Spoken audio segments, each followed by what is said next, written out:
Et c'est le moment de faire mes adieux au ministère Justice et Sécurité publique. Mes remerciements s'adressent tout d'abord au président de la République, son Excellence, Monsieur Jovenel Moïse, et au Premier ministre, Joseph Jout, qui, il y a exactement 4 mois, 6 jours, avait jeté l'heure dévolue sur ma personne. Mes remerciements s'adressent aussi à la presse haïtienne, mes collaborateurs, les employés du ministère de la Justice et la population qui, dans son ensemble, avait compris le bien fondé de la lutte que je menais en vue de placer les artisans de l'insécurité hors d'état de nuire et permettre, par voie de conséquence, aux citoyens et aux citoyennes honnêtes de vivre dans leur pays, ce en toute quiétude. J'étais très heureux d'avoir eu la chance de servir mon pays avec conviction, un pays qui a beaucoup investi en moi. Je pars donc ce matin, le cœur léger, la conscience tranquille, les mains propres et la poche saine. Je félicite le magistrat, collègue et ami, Maître Rockefeller Vincent, qui, dès ce matin, prend les rênes du ministère de la Justice et de la Sécurité publique. Je demande donc à tous les employés de bien vouloir lui offrir toute la collaboration nécessaire afin qu'il puisse accomplir les lourdes des tâches à lui confier par l'État.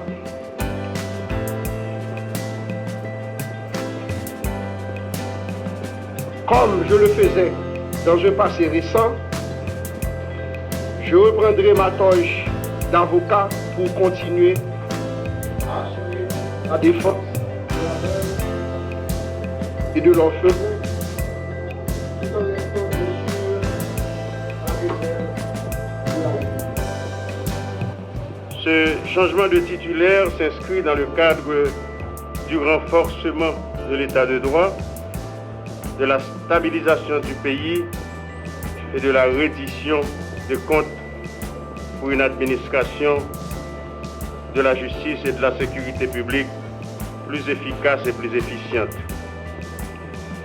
Je veux saluer le ministre sortant, mon collègue Luc Mandelil, avec qui j'ai travaillé pendant 4 mois pour avoir mis son temps,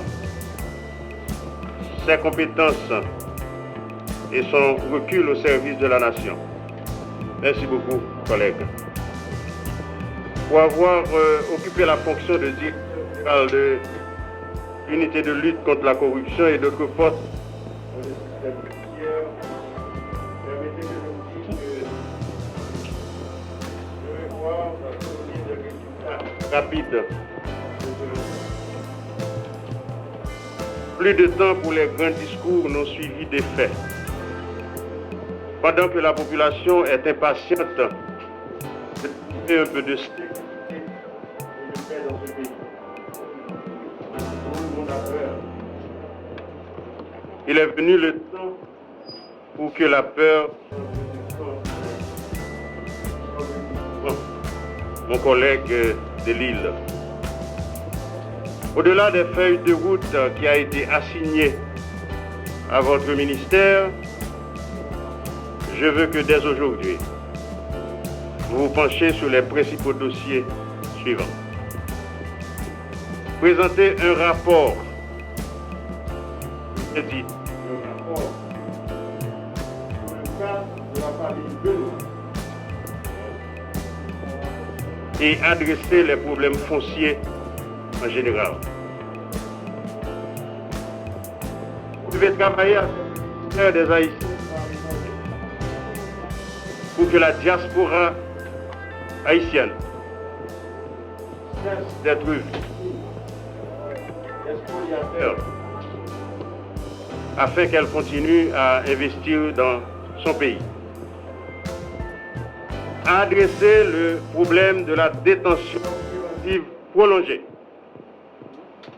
qui est le dada du Premier ministre, et je vais continuer à lutter pour qu'on respecte les droits des prisonniers. Haïti a choisi de faire la démocratie.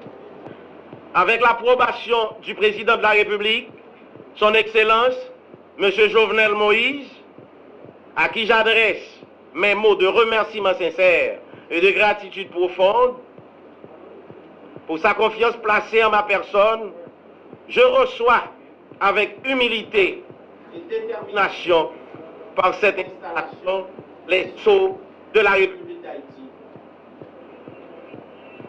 J'en suis désormais le garde. Ces sceaux qui me sont remis et confiés par le Premier ministre, M. Joseph Jout, également chaleureusement et amicalement remercié, traduisent l'importance de cette haute fonction du ministre de la Justice et de la Sécurité publique.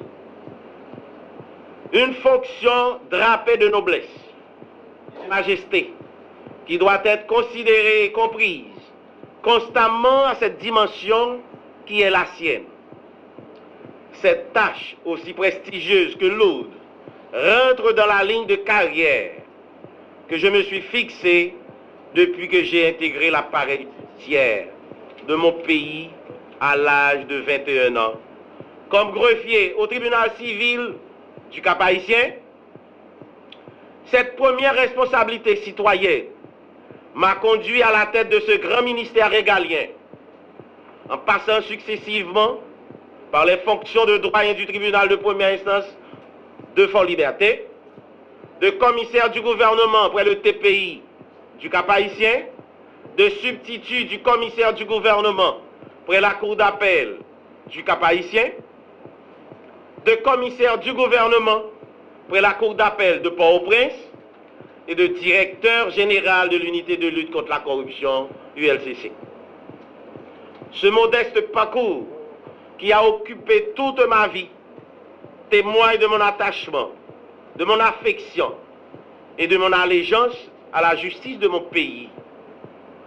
Cette justice que je chéris, que je connais et qui m'a vu grandir. Je connais ses déboires, je connais ses faiblesses, je connais ses limites, mais je connais également ses forces.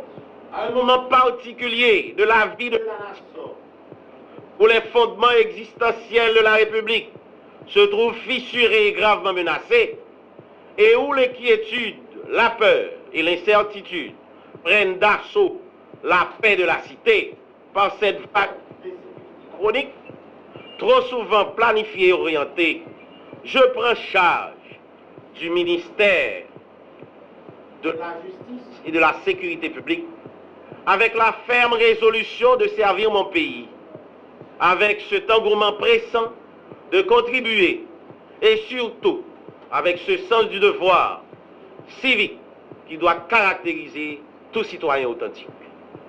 Les chantiers dictés par mes supérieurs hiérarchiques seront très vite lancés. Il s'agira de la participation active du ministère dans la résolution pacifique et définitive de la crise qui secoue l'institution policière. Je serai, sur ce point, un ministre du dialogue franc qui écoutera chaque inquiétude et qui tentera concrètement de rassurer chaque policier et policière, étant convaincu du patriotisme de ces braves et dignes serviteurs de la nation. J'ai la certitude que ce comportement aidera à renforcer la détermination et à procurer l'énergie nécessaire aux policiers et policières dans la poursuite et l'éradication des gangs armés qui sèment le deuil dans notre société.